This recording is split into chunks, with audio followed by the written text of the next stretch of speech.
tarde, pessoal. Tudo bem com vocês? Meu nome é Diego, eu sou estudante de Geografia, sou estagiário da Prefeitura Municipal de Vitória e sou monitor na Escola da Ciência, Biologia e História, que fica no Sambão do Povo.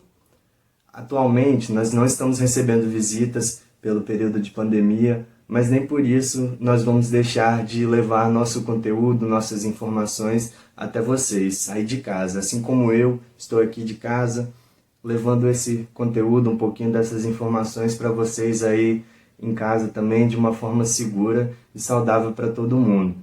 Bom, pessoal, hoje a nossa proposta é um pouco diferente. Nós vamos apresentar uma entrevista gravada com o professor Revson Ost, que também gravou da sua residência em segurança, que nesse período de pandemia também está produzindo conteúdo legal na internet, com um canal no YouTube chamado Historizado, e ele vai explicar melhor no decorrer da entrevista sobre o canal.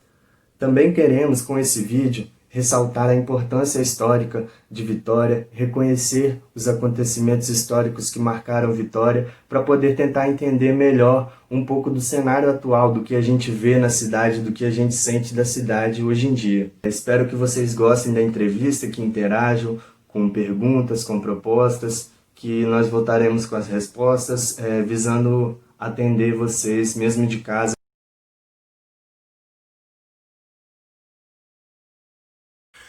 Bem, galera, eu sou o professor Revson Ost de História e é um prazer ser convidado aqui para falar sobre a grande cidade de Vitória, né? E eu fico muito feliz e nesse dia da cidade, dia 8 de setembro, poder, né, trazer um pouco de informação sobre ela para vocês. Bem, a cidade de Vitória se confunde um pouco, de certa forma, com a história do Espírito Santo, com a história do Estado. O período da colônia, do Império e do início da República, as ações do governo do Estado eram muito voltadas para a cidade de Vitória. A cidade de Vitória era o grande centro, né, da colonização, do Império e, de certa forma, da República como é hoje. Então, a nossa ideia aqui é justamente você poder entender, né, esses períodos todos da história, onde a gente vê essa cidade maravilhosa e crescendo, essa cidade bonita e crescendo, né, com ações do governo e depois, né, posteriormente, com ações da prefeitura. Então, a nossa intenção é justamente dividir aqui a cidade, a história da cidade de Vitória nesse seu dia, né, nesse período de colônia, império, até a República e os dias atuais, podendo começar aqui justamente com a chegada do nosso donatário, o Vasco Fernandes Coutinho, né? Vasco Fernandes Coutinho, ele vai ser o donatário da capitania do Espírito Santo, né? Porque nós podemos trabalhar aqui a seguinte questão, né? Portugal dividiu o Brasil em capitanias hereditárias e os donatários eram quem administrava essas capitanias hereditárias. O Espírito Santo era a maior capitania, tá ok? Era a maior capitania, Vasco Fernandes Coutinho foi o seu donatário. Ele vem, né, com algumas embarcações, a sua principal embarcação era a embarcação Glória. Ele adentra ali a Baía de Vitória, entre o Morro do Moreno, né, e o Convento da Penha, aquela região ali, ele adentra e ele vai tentar se estabelecer inicialmente ali, na região onde hoje é a Prainha, em Vila Velha. Mas o Vasco Fernandes Coutinho, né, e sua equipe, ele é recebido já com certa hostilidade pelos nativos da região.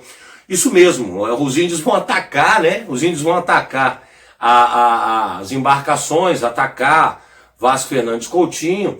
Ele tem uma dificuldade já para chegar e implantar, né, a capitania do Espírito Santo. Então ele vai utilizar de bombardeio e tal na região, espantar os índios e desce na região da Prainha, fundando a Vila do Espírito Santo, que hoje é Vila Velha. Ele funda a Vila do Espírito Santo e ali começa então a colonização da capitania do Espírito Santo, na região da Prainha. Começa a construção da igreja de Nossa Senhora do Rosário, também algumas casas começam a se estabelecer ali. Mas Vasco Fernandes Coutinho, querendo desenvolver um pouco mais a cidade, né, e querendo crescer a capitania, ele retorna a Portugal, galera, para pegar fundos. Ele retorna a Portugal para pegar dinheiro emprestado, trazer mais gente para poder desenvolver a capitania. Nesse momento, que Vasco Fernandes Coutinho ele se encontra em Portugal, a Vila do Espírito Santo, que hoje é Vila Velha, sofre um grande ataque de nativos. Né? Os portugueses e os nativos demoram para se dar bem na capitania do Espírito Santo, sabe? Então vai sofrer um grande ataque. E aí Duarte Lemos, que era amigo de Vasco Fernandes Coutinho e estava aqui na capitania do Espírito Santo, Duarte Lemos, ele atravessa a Baía de Vitória e eles vão justamente se reunir nas ilhas que formavam a grande ilha de Vitória. Ali a ilha de Santo Antônio, é onde Duarte Lemos vai se estabelecer, que era a maior ilha. Você tinha a Ilha do Príncipe, tá ok? A Ilha das Flores, era uma sequência de ilhas, tá? Muitas das regiões que abrange hoje a cidade de Vitória eram pequenas ilhas, grandes ilhas e manguezais. Essa que é a verdade. Então, nesse momento, Duarte Lemos foge para essa região, né? Porque a ilha ela é cercada, né, pela água, e os nativos teriam dificuldade de atacar. Então Duarte Lemos decide estabelecer-se ali. E ali eles continuam as lutas contra os índios e sairão vitoriosos. Então ali eles decidem dar o nome de Vila Nova. E a Vila do Espírito Santo vai ser chamada de Vila Velha. Então nasce o município de Vila Velha. E nesse momento está nascendo a cidade de Vitória, com o nome de Vila Nova. Olha só, que bacana. Estão vendo? E aí chegou o momento em que a Vasco Fernandes Coutinho retornou, Duarte Lemos havia tomado essa atitude, né, que Vasco Fernandes Coutinho apoiou, e eles vão ter uma grande batalha contra os nativos, vencendo esses nativos, e os nativos respeitando a presença do português ali, principalmente nessas ilhas, tá entendendo? Na ilha de Santo Antônio e demais ilhas que formavam esse conjunto, que hoje é a cidade de Vitória. E aí isso se dá justamente no dia de Nossa Senhora da Vitória. No dia 8 de setembro, tá ok? No dia de Nossa Senhora da Vitória. E aí, como os portugueses eram muito católicos, a Vila Nova passaria a ser chamada de Vila de Vitória. Nasce a cidade de Vitória, nasce a cidade bonita, bacana. Os nativos que viviam nessa região eram os tupis guaranis, tá ok? Com os goitacazes, né, os tupi-guaranis, que era a grande nação dos goitacazes. Mas também você tinha os pataxós.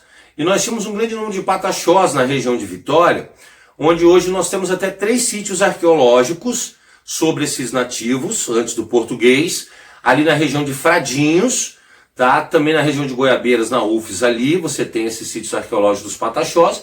E os pataxós até mexiam com tecelagem de fio de algodão.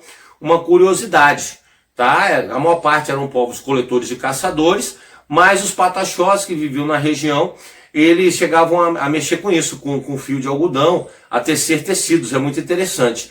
Mas os pataxós acabaram sendo exterminados e o Tupi-Guarani vai começar a se relacionar com o português, e o índio e o português começam a conviver tanto na ilha de Vila Velha, tanto na cidade de Vila Velha, como na Vila Nova, a Vila de Vitória, começa a conviver ali, nascendo essa grande cidade de Vitória aí, né, que chega até os nossos dias. Bem, a capitania do Espírito Santo e a cidade de Vitória, no fim do período colonial para a entrada no Império, não tem muito sucesso. A produção do açúcar na capitania, né, na capital Vitória ali vai acontecer em Santo Antônio, né, aquelas ilhas vão produzir cana-de-açúcar, o município de Vila Velha vai produzir cana-de-açúcar, né, e aí nós vendíamos o pão de açúcar, a Vitória vendia o pão de açúcar para Pernambuco, e Pernambuco exportava para Portugal. Né, o Vasco Fernandes Coutinho Filho e depois sua esposa também não vão conseguir, né, a Luísa Grinaldo, ela também não vai conseguir fazer essa grande produção de cana-de-açúcar. Então a capitania do Espírito Santo ela não vai prosperando. Quando a gente chega no século XVIII, por volta de 1702, 1708, 1710, galera, é descoberto ouro na região das Minas Gerais. A região das Minas Gerais era dentro da capitania do Espírito Santo. O Espírito Santo e Minas Gerais era uma capitania só. Mas com a descoberta do ouro na capitania, né, na região das Minas Gerais, Portugal compra a capitania do Espírito Santo do seu donatário e Portugal divide a capitania do Espírito Santo nessa faixa de terra que vocês conhecem hoje. e passam a administração do Espírito Santo para a Bahia. Isso mesmo. O Espírito Santo foi, no fim do período colonial, tá ok? Foi território da Bahia, justamente, isso aí, tá ok? E a capitania das Minas Gerais, o governo português assumiu para explorar os metais preciosos. Por que eu estou comentando isso aqui? Porque no finzinho do período colonial, a capitania do Espírito Santo, ela fica, digamos, economicamente prejudicada. Porque não se podia navegar nos rios, não podia construir estradas para o interior, né? Porque o Espírito Santo ele ficou servindo de proteção às Minas Gerais, para que não fosse invadido por outros países devido ao ouro. E aí a capitania vai esvaziar. Muitas pessoas vão embora da cidade de Vitória, que era o grande centro, tá? Daí Vitória tem a sua importância ali. Muitos vão embora, tá? Eles vão embora para Minas Gerais, vão embora para o Rio de Janeiro, onde eram os grandes centros de produção e exportação do ouro. O Espírito Santo fica sob a administração da Bahia, e isso só vai terminar com a independência do Brasil, né? Em 7 de setembro, olha que bacana, em 7 de setembro nós temos a independência do Brasil, com Dom Pedro I, e aí a capitania do Espírito Santo, né, pede a Dom Pedro que separe ela da Bahia. Dom Pedro I aceita essa ideia, e aí a capitania do Espírito Santo vai se transformar em província do Espírito Santo. O Espírito Santo, então, galera, fica independente da Bahia, no momento em que o Brasil ficou independente de Portugal, né? O Brasil fica independente no dia 7 de setembro, e aí a cidade de Vitória faz seu aniversário no dia 8 de setembro. Então aqui para nós, particularmente capixabas, né, é muito bacana, porque a gente tem 2 dias importantes aqui, o da cidade de Vitória, da independência do Brasil, coladinho um no outro, e que tem relação histórica muito bacana nesse momento, como uma curiosidade para vocês, né, onde vai ficar independente aí, né, e aí o Espírito Santo, como uma província, não mais uma capitania agora, tem o seu caminhar muito devagar, dentro do século XVIII. É quando chega o século XIX,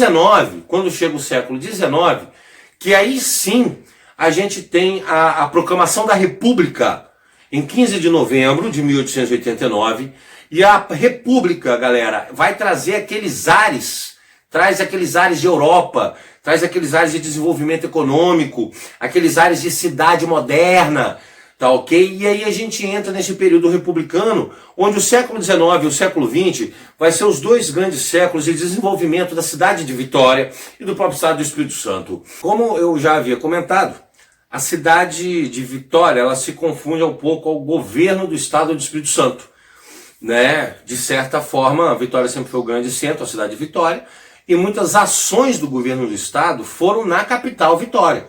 Não foram só ações da prefeitura de Vitória propriamente dito, como é hoje. Então, quando a gente começa a nossa república, em 1889, esse período, dentro do que nós conhecemos como República Velha, né, que é a República da Espada e a República Café com Leite, nós tivemos importantes governadores do estado que desenvolveram o estado, mas para ser mais preciso, galera, eles desenvolveram a cidade de Vitória. Como Vitória era um grande centro, a capital Vitória era um grande centro, e ali você vai ter alguns municípios ao redor que vão ter vantagens com isso também. Esses governadores desse período da República Velha, eles investem muito em Vitória. Então eu posso começar aqui com o presidente do estado, como era assim chamado, né? Ou governador, hoje é chamado de governador do estado, vamos chamar assim que é melhor. O governador do estado, Muniz Freire, ele desenvolveu um projeto modernizante na cidade. No fim do século XIX, início do XX, na Europa, nos Estados Unidos, era muito comum modernizar as cidades. Grandes avenidas, saneamento básico, preparar a cidade para ser uma capital do mundo, essa era a ideia, né? E aí o Muniz Freire, ele desenvolveu junto com Saturnino de Brito, o sanitarista Saturnino de Brito, um projeto modernizante para a cidade. Esse projeto estava embasado em cima de aterros. A ideia era pegar esse monte de ilhas, de certa forma, ali para o lado de Jucutuquara, junto com o manguezal que existia pela região de Goiabeiras, né, Solon Borges, esses bairros aí, e aterrar esses bairros, tá? Levando esse aterro também um pouco mais distante ali para a região onde hoje seria a Enseada do Suá, né, a Camburi, essas regiões como um todo aí. Essa seria a ideia desse aterro, né? E aí, aquela região de Jucutuquara e Tararé ali, aterrando também onde hoje é Leitão da Silva, a Reta da Penha. Ou seja, a ideia de Muniz Freire era ampliar a cidade de Vitória, já que ela ficava dividida na região da Cidade Alta, Santo Antônio, né, uma série de ilhas, né, que não tinham uma interligação. Então ele pensava assim, Muniz Freire, se Vitória quisesse ser uma cidade do futuro, uma cidade internacional, que eles estavam animados, né, o café no fim do século XIX, início do XX, ainda trazia muito dinheiro para o Brasil, então o Espírito Santo era um grande produtor cafeicultor, ainda é. Então vocês conseguem entender que os planos de Muniz Freire, nesse novo arrabalde de Vitória, nessa nova periferia, essa nova cidade que ele queria, né, tinha como começar a se desenvolver devido à riqueza do café. O Muniz Freire ele vai construir, né, avenidas dentro da cidade de Vitória, nós teremos teatros e tudo mais. Mas ele vem com esse projeto modernizante, e uma curiosidade é que o Muniz Freire era maçom, muitos eram maçons no governo do Estado do Espírito Santo naquele momento ali, e eles então, nesse momento, eles vão colocar o símbolo da maçonaria nesse projeto modernizante, formado pela Avenida Reta da Penha, Avenida Leitão da Silva e Avenida César de Lau. Formaria o símbolo da maçonaria, que é o esquadro e o compasso. Tá ok? Você teria ali, né, o compasso formado pela Leitão da Silva e a Reta da Penha, e o esquadro formado pela César e Lau. Então nós temos o símbolo da maçonaria cravado no centro da cidade de Vitória ali, compreenderam? Né? E é muito bacana, porque era um projeto modernizante e muitos maçons participavam da política naquele período, né? O Muniz Freire mesmo, ele não conseguiu aterrar nada na administração dele. Os aterros foram sendo feitos depois, em vários governos, e até na década de 70, 60 para 70, ainda estavam aterrando, né? Na década de 60 para 70 do século XX, estavam aterrando regiões de Vitória ainda, para completar esse projeto modernizante de Muniz Freire, né? Outro nome importante que desenvolveu muito Vitória aí, foi o governador Florentino Avidos, que foi responsável pelas pontes, né? O que é hoje a 5 Pontes, né?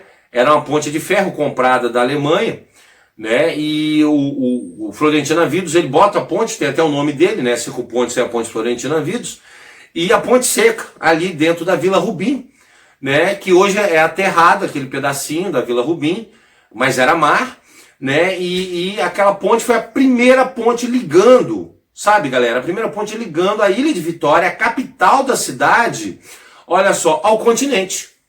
Então observe que interessante, como até esse momento de Florentino Avidos, né, nós não tínhamos ainda tantos automóveis assim na capital, né? E nunca foi interesse de nenhum deles construir uma ponte que ligasse a ilha de Vitória ao continente.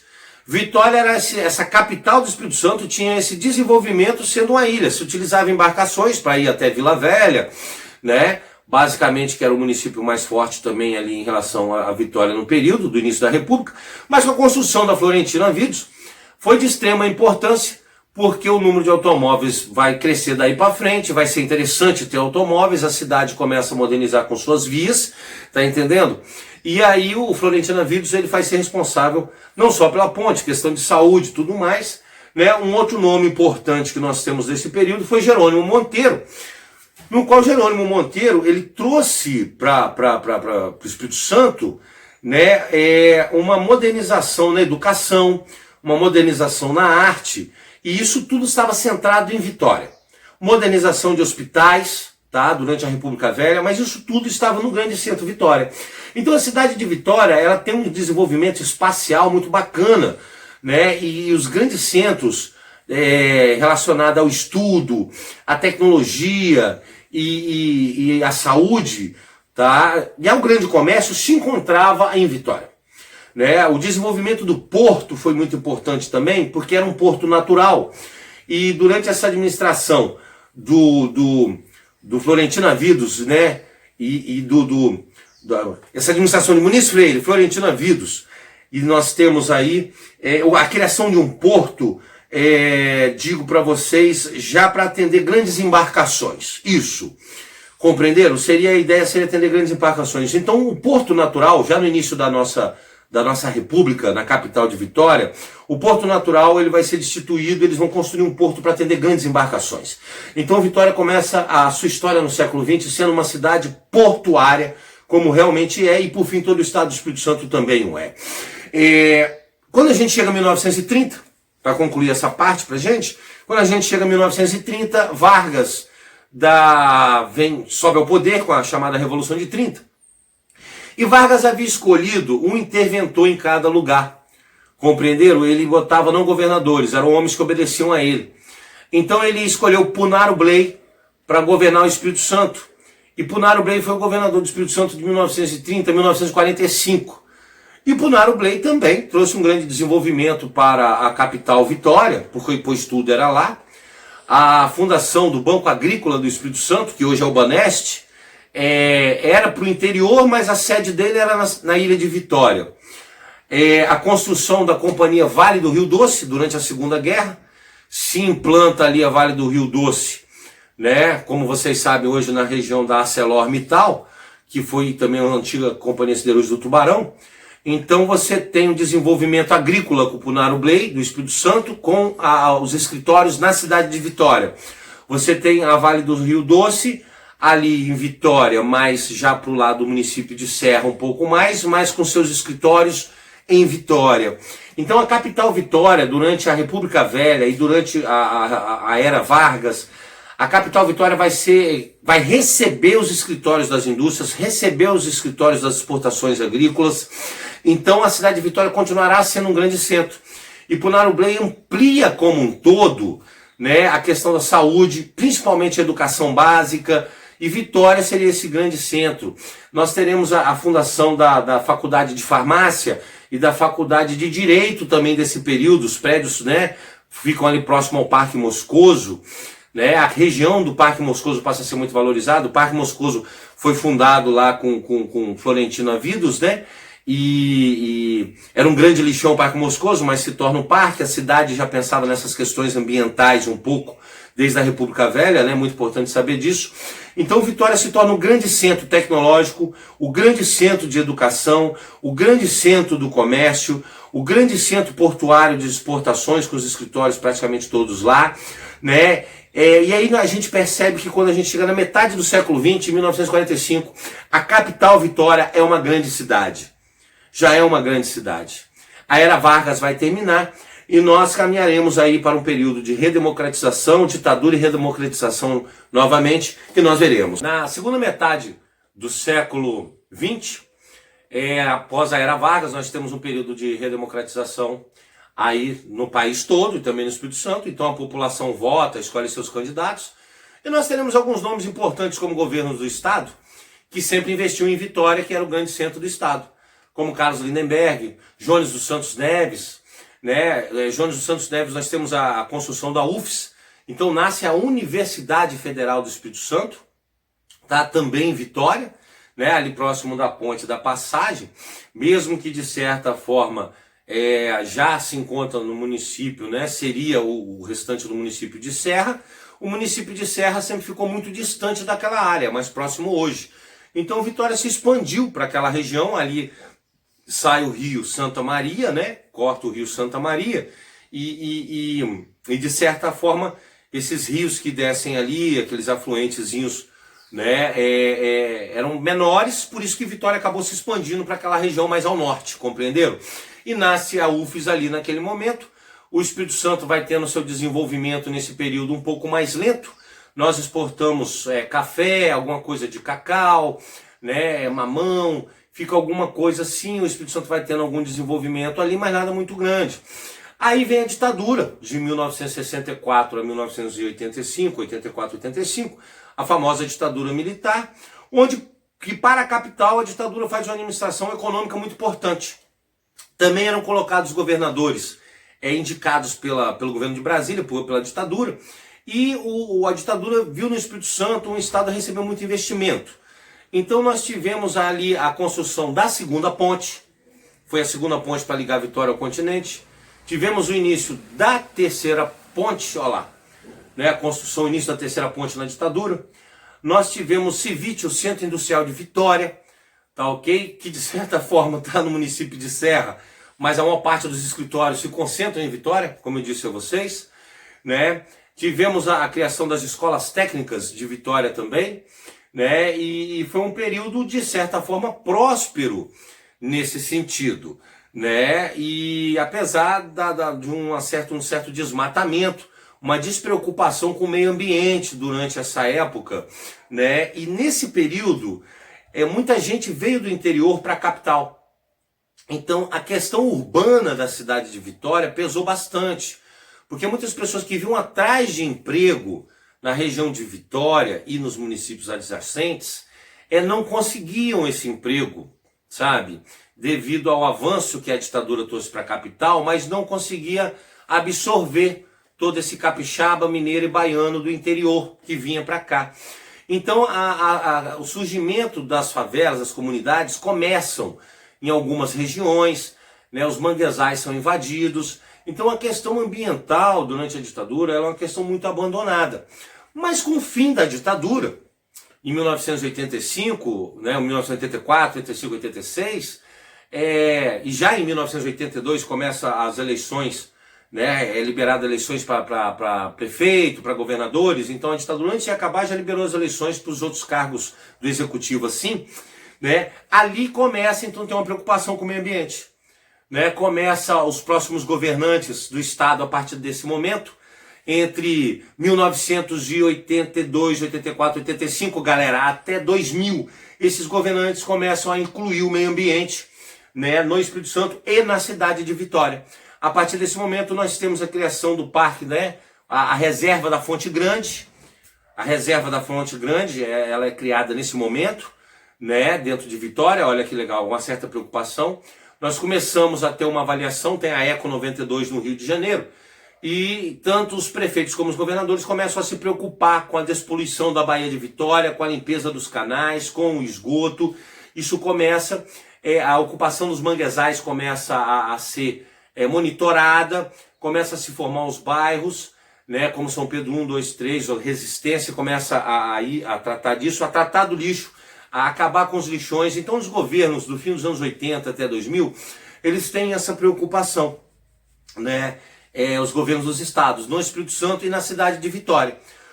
Mas, veja bem, quando chega 2000 para cá, nós temos um grande crescimento no Brasil, né? Economicamente falando, o Brasil teve um grande crescimento do ano 2000 para cá, e muitos investimentos estrangeiros. O próprio Brasil se enriqueceu um pouco mais, e não foi diferente para o Espírito Santo nem diferente para a cidade de Vitória.